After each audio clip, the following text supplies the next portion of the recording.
Welcome to our Middle East briefing program. Today, we have some intriguing stories to share with you.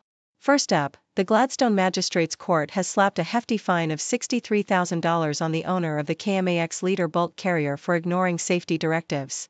This vessel, which faced propulsion issues, was towed from Australian waters after failing to comply with repair orders. Safety is paramount, especially with cyclones looming in the area. In another significant development, a recent EU-led donor conference pledged €5.8 billion to support Syria and its neighboring countries. While this is a substantial amount, it's a decrease from last year's pledges. The ongoing sectarian violence and strict sanctions continue to hinder recovery efforts, leaving many to wonder how much progress can truly be made without easing restrictions. The EU remains cautiously optimistic, hoping for stability in Syria. Lastly, President Trump has issued a stern warning to Iran, stating that they will face severe consequences if Houthi attacks on international shipping lanes do not cease. This follows a series of aggressive actions, including airstrikes in Yemen. The situation remains tense as the Houthis vow to continue their operations until their demands are met. Please stay tuned for more detailed coverage of these stories. Australian Broadcasting Corporation reports that the owner of the KMAX Leader, a Liberian bulk carrier, has been fined $63,000 for non-compliance with safety directives from the Australian Maritime Safety Authority, AMSA. The vessel, which faced propulsion issues, entered the port of Gladstone in October 2023 but failed to follow AMSA's orders for a tow and repair strategy, especially critical as cyclone season approached. Despite the imminent threat posed by cyclones Jasper and Kirrily, the captain and the ship's agents did not respond to repeated requests, leading to the ship being towed out of Australian waters. AMSA's executive director emphasized the importance of adhering to safety regulations to prevent potential disasters. Deutsche Welle highlights a recent EU-led donor conference where nations pledged approximately €5.8 billion to support Syria amid ongoing sanctions and economic challenges. The event marked a shift in the EU's approach towards Syria, with the interim foreign minister of the new government, Asad al-Shibani, taking a prominent role. However, the pledges fell short compared to previous years, reflecting cautious attitudes towards the current Syrian leadership amid rising sectarian violence and instability. The EU plans to ease sanctions to foster hope and prevent chaos, but concerns remain about the effectiveness of these measures and the need for private investment to aid in Syria's rebuilding efforts.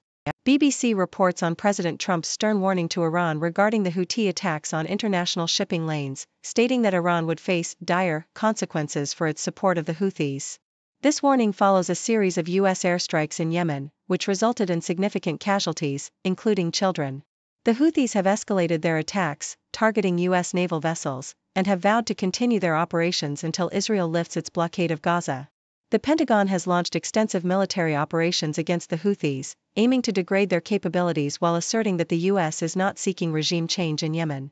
The situation remains tense as both sides prepare for potential further escalation.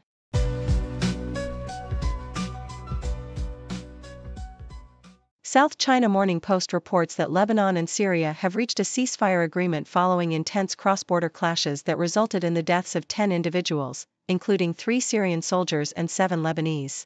The clashes erupted as tensions escalated after Islamist rebels overthrew Syrian President Bashar al-Assad, leading to fears of further violence along the mountainous border. Both countries' defense ministers have committed to maintaining communication between their military intelligence to prevent further escalation. The situation remains volatile, with reports of Syrian troops reinforcing their positions along the border and local residents fleeing from bombardment. The Independent highlights the caution exercised by Brown University following the deportation of Rasha Alawi, an assistant professor, after her return from Lebanon.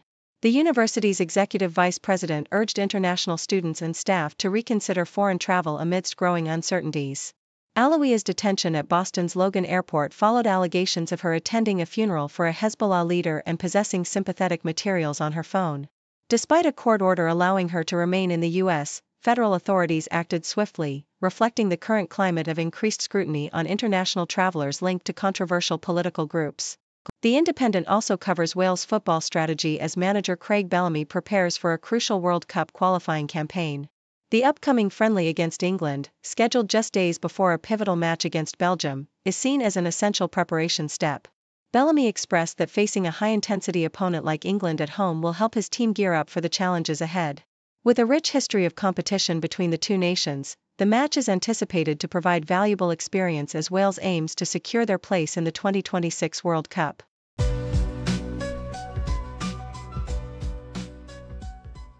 South China Morning Post, since Donald Trump returned to the White House, his America First policy has disrupted the existing world order, and analysts suggest that this upheaval may inadvertently bolster China's Belt and Road Initiative, BRI. As the U.S. shifts from being a global architect to a disruptor, China is seizing the opportunity to expand its global influence through infrastructure projects and partnerships. Despite criticisms that the BRI promotes a form of economic imperialism, evidence shows that many countries view China positively, seeing it as a partner in development. With over 200 cooperation agreements signed since 2013 and significant investments in infrastructure projects worldwide, China aims to position itself as a leader in global governance, countering the isolationist tendencies of the Trump administration. Observers note that while challenges remain, particularly in regions like the Indo-Pacific, the BRI may gain traction as nations reconsider their alliances in light of U.S. foreign policy shifts. Associated Press, Coco Gauff, the rising tennis star, is back home in Miami for the Miami Open after recently celebrating her 21st birthday and navigating a challenging period on the court. Despite facing a few consecutive losses earlier this year, Gauff remains unfazed by external concerns about her performance, asserting that setbacks are a natural part of an athlete's journey. As she prepares to compete in her home tournament, Gauff is focused on refining her game, particularly her serve and forehand, to elevate her performance. With a first-round bye as the number 3 seed, she acknowledges the pressure that comes with her ranking and past achievements, emphasizing her commitment to continual improvement and resilience in the face of expectations. New York Times, President Trump is poised to engage in a significant conversation with Russian President Vladimir Putin, reminiscent of the historic Yalta Conference where post-war borders were negotiated. Trump plans to discuss territorial concessions regarding Ukraine, potentially allowing Russia to retain Crimea and other occupied territories as part of a ceasefire agreement. This unilateral negotiation raises concerns among Ukrainian leaders and European allies, who may not agree with the terms settled upon by Trump and Putin.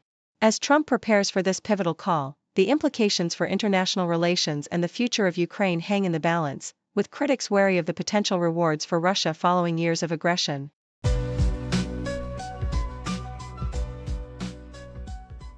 Deutsche Welle reports that Jorge Moreira da Silva, the head of the UN's infrastructure agency, has expressed concern over the escalating violence in Syria's coastal regions, emphasizing that the international community's response has been mature and wise. He warns that the progress made by the new regime in Damascus is at risk of unraveling if adequate support is not provided. Da Silva's remarks underscore the urgent need for sustained international assistance to prevent further deterioration of the situation in Syria, highlighting the precarious balance between stability and chaos in the war-torn nation. Thank you for tuning in. The content above showcases the latest briefing reports and analytical synopses, thoughtfully curated by the 6Do team.